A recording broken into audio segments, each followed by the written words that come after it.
and welcome to the abridged version of Nationwide News on the network service of the NTA. I am Norlene Abel Ame. Let's begin by telling you that the federal government and labor unions have agreed on a 70,000 naira minimum wage. The leaders of the organized labor unions were this afternoon at State House for continuation of talks with President Bola Tinubu over the prospective new minimum wage. Nigerian Labour Congress NLC President Joe Ajero and his trade union Congress TUC counterpart Festus Osefo led the labor unions representatives to the State House this Thursday afternoon. Similar meeting was held last week, after which the labor leaders demanded for a week to consult with their organs. As at last week, the federal government was still insisting on the 62,000 naira, while the labor pushed for 250,000 naira as the new minimum wage. Of course, agreement has been reached now on 70,000 naira as stated earlier. State House correspondent Musbaud Anwahab will bring us more details of the just concluded meeting. In other news, lawmakers in the House of Representatives have passed a resolution to slash their salaries by 50% for 6 months to provide succor for Nigerians and avert a planned nationwide protest over economic hardship. Deputy Speaker Benjamin Kalu moved the motion at plenary during a debate on the need to avert a planned nationwide protest by appealing to the proponents to be patient with the Tinubu administration. Adopting the original motion by Representative Ayokunle Isiaka, the House appealed to the public to promote a peaceful and constructive approach towards addressing national issues. Salaries of, our salary is 500,000 naira. But we look at a percentage of that salary. For point of correction, is 600. Oh, 600, sorry. But my own doesn't get up to 600 when I receive it, sir. Maybe some deductions. But based on what you have said, Your Excellency, I'm moving that we amend that prayer to include that members sacrifice maybe 50% of our salary for a period of 6 months to help Nigerians and to show that we are in support. Let us reason together. Let us listen to one another. And let us work hand in hand towards a brighter tomorrow. There is a need for dialogue with the groups, and there is a need to find out the instigators and make them see reasons. And I also want to appeal to those that are coming out for the strike to please seal their swords and let there be peace. We have a government that listens, that is committed to delivering on its promises. And I think the debates we've had before today and since this morning show very clearly that above all interests, personal interests, this House is committed to the peace, progress, unity, and development of this country. We cut our salaries. Mr. Speaker, I want to appeal to executive to do so. Let's all of us cut our salaries, put the money in government copper, provide short-term solutions to this problem, Mr. Speaker. Those in support of this motion as amended should say aye. Those against should say nay. The ayes have it. Thank you very much, honorable colleagues. One thing I can take and tell the world concerning this motion is our collective resolution to sacrifice 50% of our salaries for a period of 6 months to support the government and the people of Nigeria on the issue of this food security, food shortages, and so on and so forth. And talking education, the Joint Admission and Matriculation Board JAMB says from 2025, candidates below 18 years of age will not be admitted into any tertiary institution in the country. Minister of Education Professor Tahir Mamman stated this at the 2024 policy meeting organized by JAMB, where the meeting pegged the minimum admissible score for admission into universities at 140, polytechnics 100, and colleges of education 100. He noted that any institution found wanting will be sanctioned. Because if you see the amount of money we discover from the account of people involved in admission in that university, students paying into their account.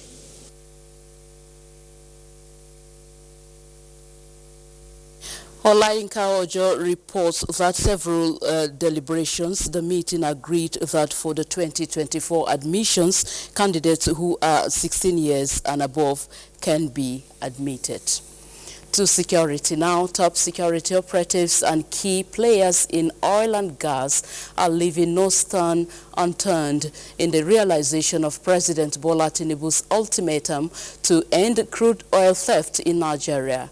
This meeting of the Chief of Defense Staff, General Christopher Musa, with key oil and gas industry players is determined to bring an end to the menace of crude oil theft, bleeding the nation of its critical resources. Lydia Sampson reports. This meeting is all about putting all the cards on the table in order to get to the root of the matter, which is ending crude oil theft. Reeling out this bitter truth was seemingly not enough. Therefore, journalists were asked to wait outside as it continued behind closed doors. Hours later, the key stakeholders gave a summary of what transpired.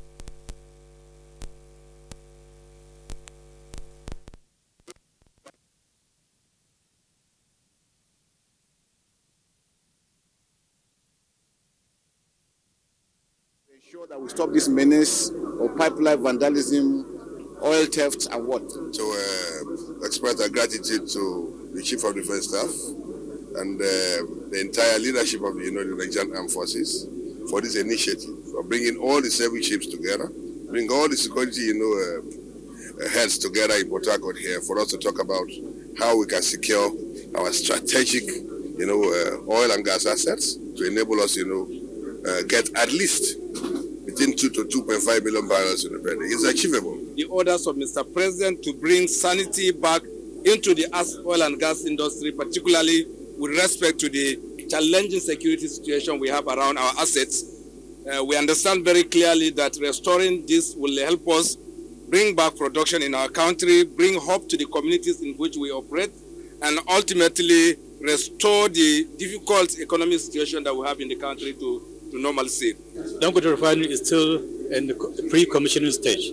It has not been licensed yet. We haven't licensed them yet. They are still in pre-commissioning. Dangote is requesting that we should suspend or stop all importation of petroleum products, especially AGO and jet kerosene, and direct all marketers to the refinery. That is not good for the nation in terms of energy security. They are on the same page that anyone found culpable will not be spared.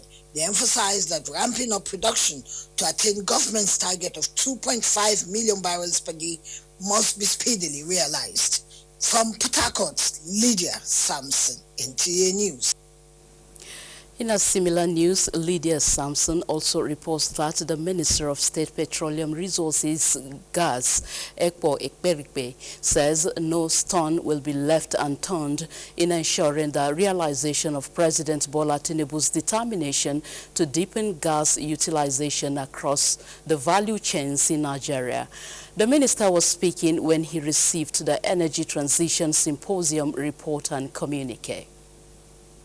The report is determined to spearhead the just energy transition, which the minister stressed is in line with the president's determination of deployment of gas as a transition fuel. The wisdom of the president of the Federal Republic of Nigeria in an attempt to go clean and to live a favorable environment, clean environment, easy way of doing business, that he has chosen to the natural gas as a transition fuel.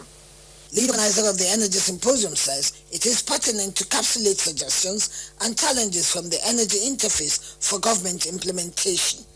If we plan very well and transit in a just manner, it could even end up creating more jobs, apart from the clean environment, which is the major goal, because we are transiting from fossil fuel to cleaner energies. They are optimistic that with proactive energy transformation, a just energy transition, mindful of people and environment is feasible, as long as Africa, the least polluters, are not bearing the brunt of the major polluters. In Abuja, Lydia Sampson, NTA News. Elsewhere, as one leader passes the baton to another in steering the affairs of the National Directorate of Employment in Nigeria, let continuity be guided by wisdom, innovation, and unwavering dedication to empowering lives and shaping futures. Those were the words of the newly appointed Director General of the National Directorate of Employment, Silas Agara, while taking over as the captain of the NDE ship in Abuja. Olajide Bello reports.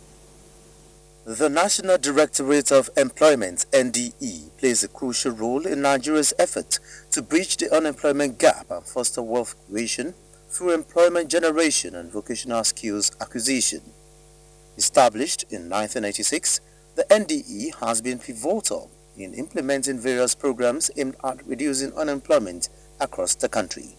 Through its job creation and empowerment initiative, the NDE facilitates the establishment of micro-enterprises, providing financial support and training to aspiring entrepreneurs. This initiative not only creates employment opportunities, but also nurtures a culture of entrepreneurship, empowering individuals to become self-reliant. Sometimes they don't employ because they ask the graduates, do you have any experiences? Now, because of this that the NDA has discovered over the years, we created what we call Graduate Attachment Program.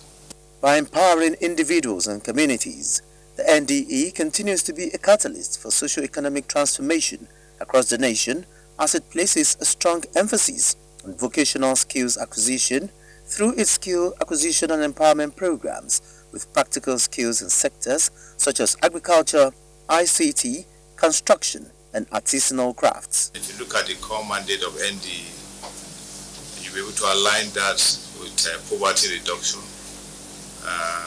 job creation.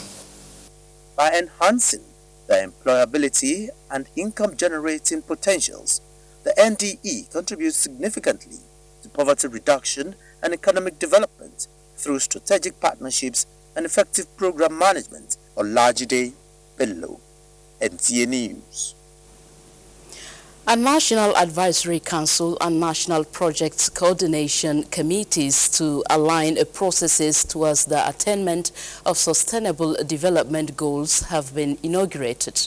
Elizabeth Omori reports that Executive Director News Ayo Adewi, in his paper at the inauguration at the instance of civil society organization in community advancement and humanitarian empowerment initiative, highlighted roles of CSOs and media in attaining these goals before 2023.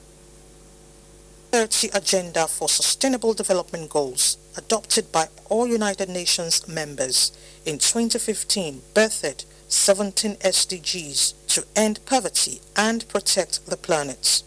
To achieve these goals before 2030, civil society organizations in Nigeria, under the auspices of the Civil Society Organizations on Community Advancement and Humanitarian Empowerment Initiative, are strategizing to ensure that Nigeria meets the targets through grassroots support.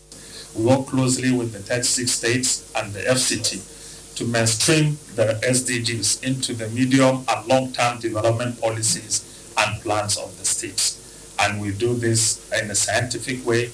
All our institutional members are ready to support government in achieving the SDG Agenda 2030, COP 2028 Climate Change Recommendation, Green-Grey World Strategic Policy, and National Development Plan Policy Component. Implementing the SDGs, Executive Director News of the NTA, Ayo Adewi, insists requires mutual understanding between the media and CSOs. Given the strategic role of the media in agenda setting. By working together, the media and the CSOs can create a more informed, engaged, and active citizenry, paving the way for a brighter future.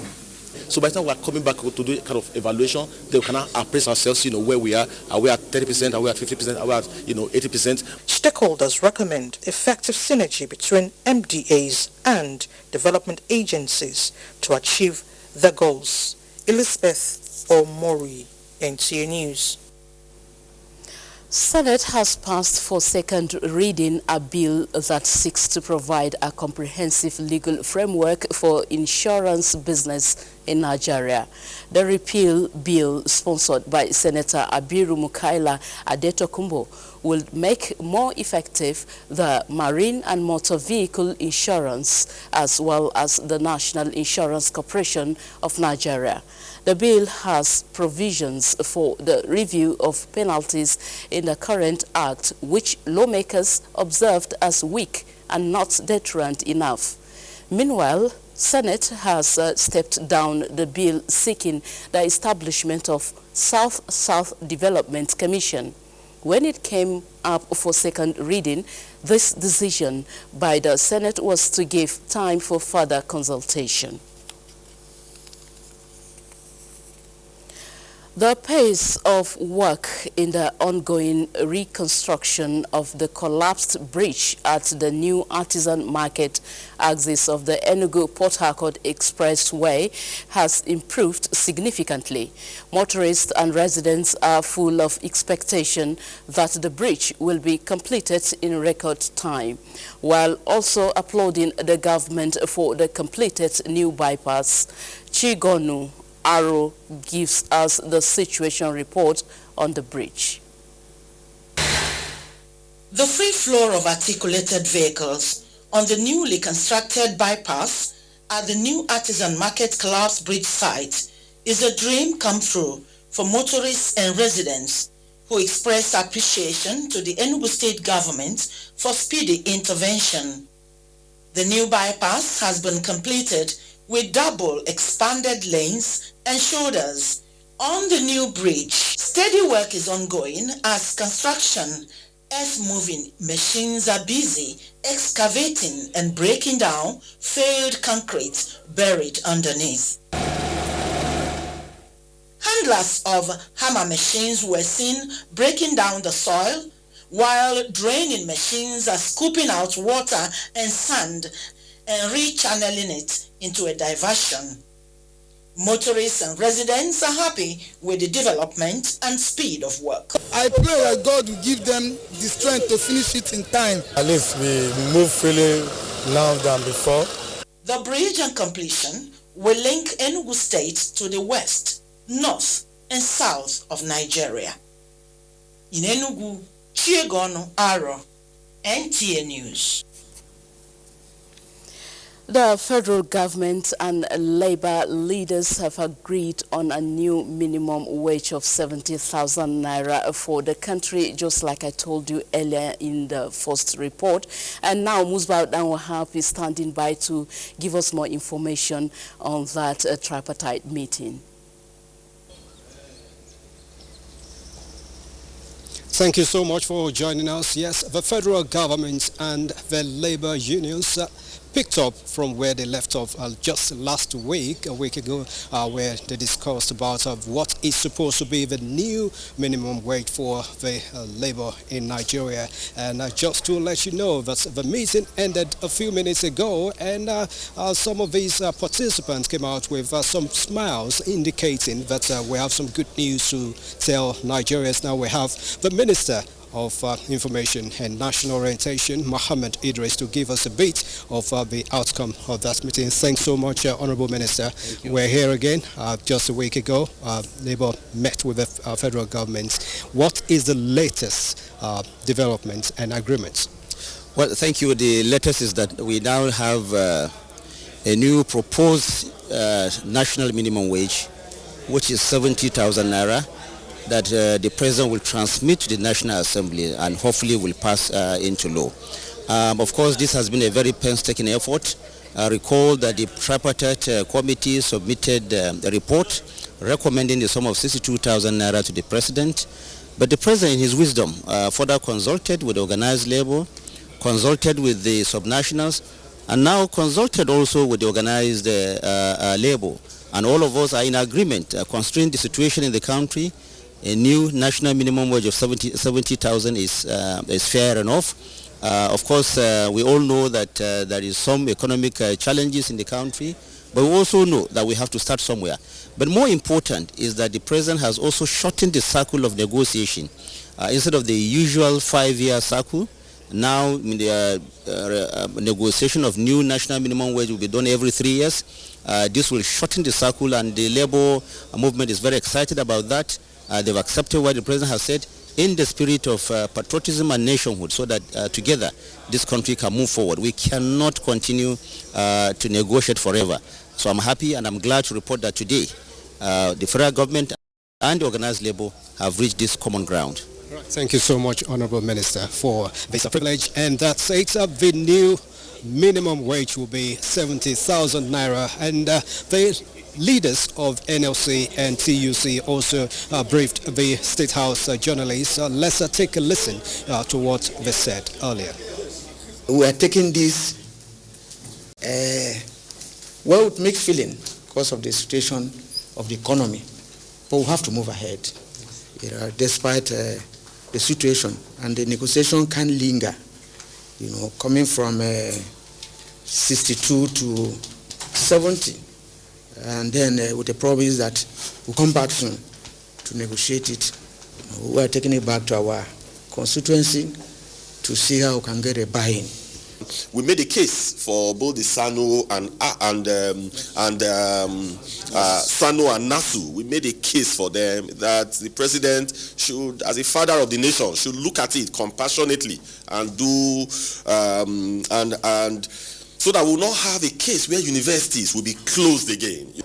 And so that is the latest situation. The agreement is done and now left to the executive to prepare a bill to be sent to the National Assembly, informing them of these new figures and numbers to now be approved by the National Assembly for workers to begin to receive a new minimum wage. And of course, remember that a bill had been sent to the National Assembly for amendments to the 2024 budget to give allowance or to take care of any possible increase to the earlier submitted figures in the 2024 appropriation.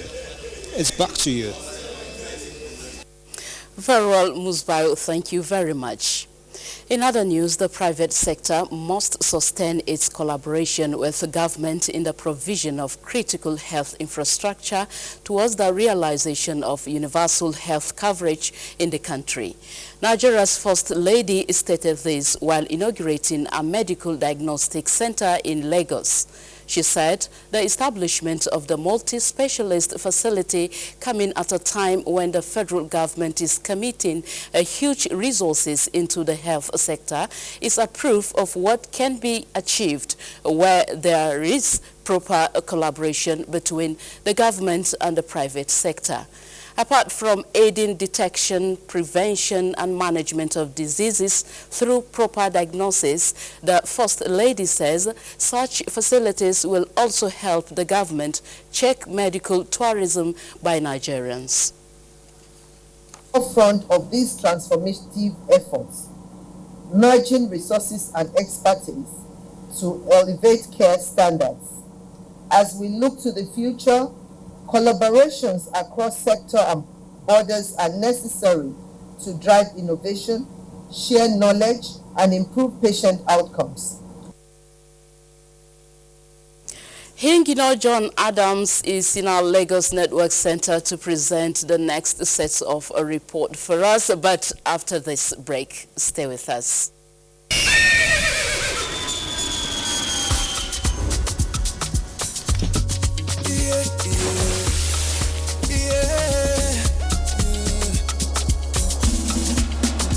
From the Atlantic across the savannah to the Sahara, we rise, a land of the free, we know they tire. We bring great, our spirit is undying. Resilient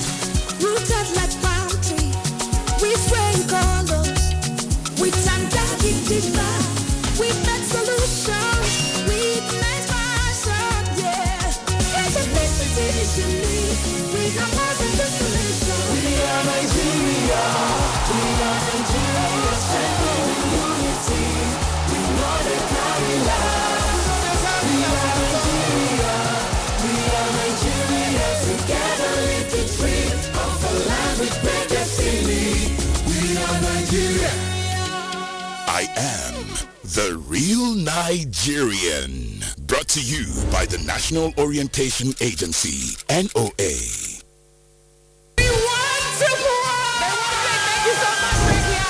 Yusala, how could you think that I'll be over you? I'm sorry for the pain, apologies are overdue.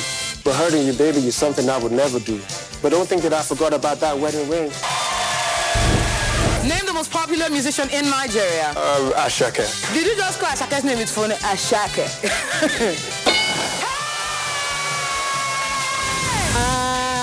I'm gonna swing on the chandelier, on the chandelier. I'm gonna...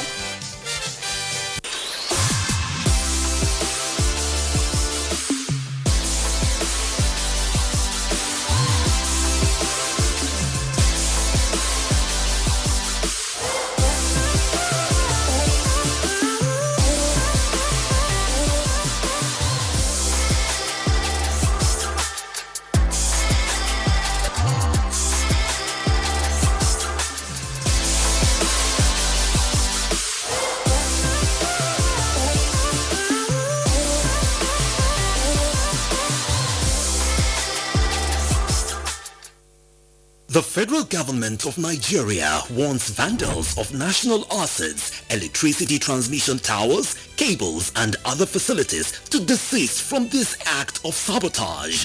Vandalism is a serious crime punishable under the law. Vandalizing electrical equipment will affect millions of Nigerians, including your loved ones. Remember that national assets belong to all of us, hence the need to protect them. Report all cases of suspicious movement around electrical facilities to security agencies. When you see something, say something. This message is from the Federal Ministry of Information and National Orientation in collaboration with the National Counter-Terrorism Center, NCTC, Office of the National Security Advisor.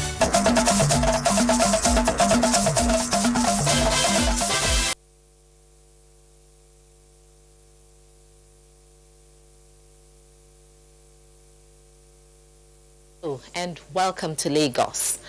As way of sanitizing business transactions while facilitating trade, importers or their representatives must apply directly through the Nigeria Customs Service with information regarding classification, evaluation as well as origin or status of their goods. The Controller General of Customs, Adewale Adeniyi, in his message to a sensitization workshop in Lagos, disclosed this.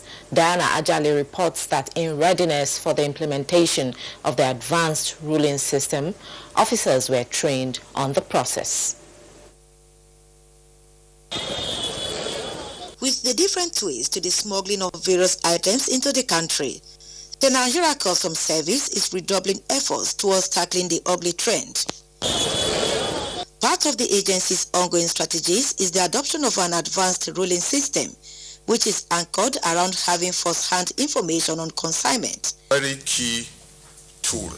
This, the Controller General of Customs, who was represented, said is in consonant with the Convention of the World Customs Organization, WCO, and the World Trade Organization, WTO. When you talk about trade facilitation, you talk about simplification, you talk about standardization, you talk about transparency. All these are procedures introduced to ensure that customs operations are up to date and up to standard internationally. Why this sensitization workshop is to share ideas on the best approach to implementing this initiative. It was jointly agreed that this approach will facilitate trade and change the spectrum of doing business. This is for the good of our country, and I'm sure at the end of the day we will have an opportunity to improve on our processes especially in terms of importation, bringing clarity. Is to initiate the procedures for advance rulings officially and to raise awareness among the officers of the Nigeria Customs Service of the application procedures, documentary requirements, and risk management controls. Issues addressed at the workshop include the customs law binding both the applicant or the declarant and the Nigeria Customs, conducive business environment, promotion of economic development, and the time release study, TRS. In Lagos, Diana Ajale, NTA News. That's it from Lagos. It's now back to 9 in Abuja, continuing nationwide. Thank you very much, Hingino. The United States President Joe Biden has contracted COVID and expected to go into isolation. White House says the president has developed mild symptoms after testing positive for COVID during a campaign trip to Las Vegas on Wednesday. President Biden, who is seeking re-election, said from the race if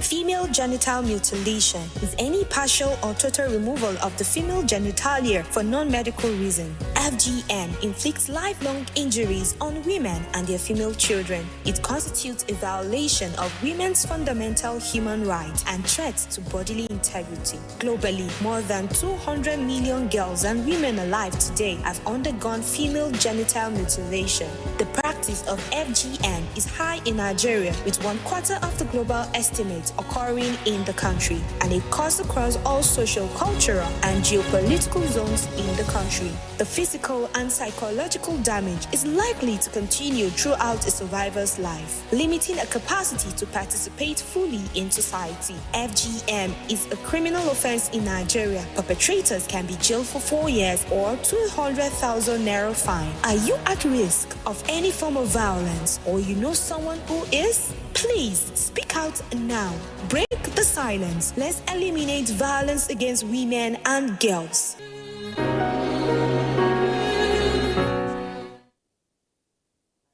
Thank you for watching.